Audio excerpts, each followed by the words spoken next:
जिल्ह्यात खासगी सराव करणाऱ्या बोगस डॉक्टरांचा शोध घेऊन त्यांच्यावर कठोर कारवाई करण्यात यावी असे स्पष्ट निर्देश जिल्हाधिकारी डॉक्टर श्रीकृष्ण पांचाळ यांनी दिलेत.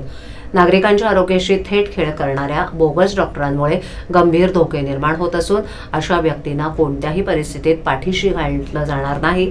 बोगस डॉक्टरांचा शोध घेण्यासाठी जिल्हास्तरीय समितीमार्फत नियमित तपासण्या करून दोषींवर तातडीनं कायदेशीर कारवाई करावी अशा सूचनाही त्यांनी दिल्यात.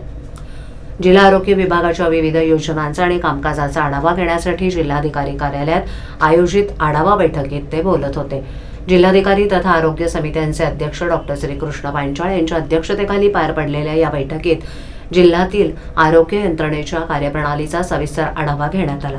या बैठकीत आयुष्यमान भारत आरोग्य कार्ड समिती, 15वा वित्त आयोग आढावा, जिल्हास्तरीय नियमित लसीकरण टास्क फोर्स समिती, संसर्गजन्य आजार प्रतिबंध आणि नियंत्रण समिती, वातावरणीय बदल आणि मानवी आरोग्य जिल्हास्तरीय टास्क फोर्स समिती तसंच बोगस डॉक्टर शोध आणि पुनर्विलोकन समितीच्या कामकाजाचा सविस्तर आढावा घेण्यात आला.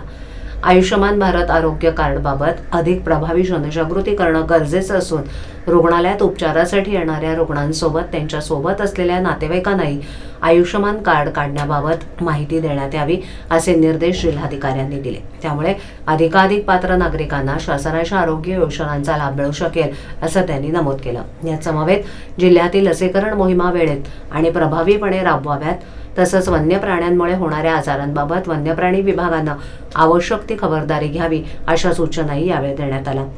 या बैठकीला जिल्हा आरोग्य अधिकारी डॉक्टर गंगाधर परगे यांच्यासह सर्व नगरपालिका, महानगरपालिकांचे वैद्यकीय आरोग्य अधिकारी उपस्थित होते.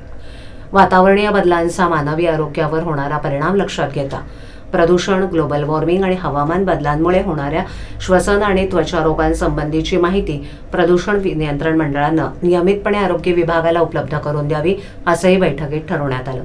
त्या आधारे संबंधित भागात आरोग्य विभागाकडून प्रतिबंधात्मक उपाययोजना राबवल्या जातील असं यावेळेला सांगण्यात आलं. प्रदूषण कमी करण्यासाठी विद्युत वाहनांचा वापर, प्लास्टिक बंदीची प्रभावी अंमलबजावणी तसंच आवश्यक त्या ठिकाणी मास्कचा वापर यासंबंधीही चर्चा करण्यात आली.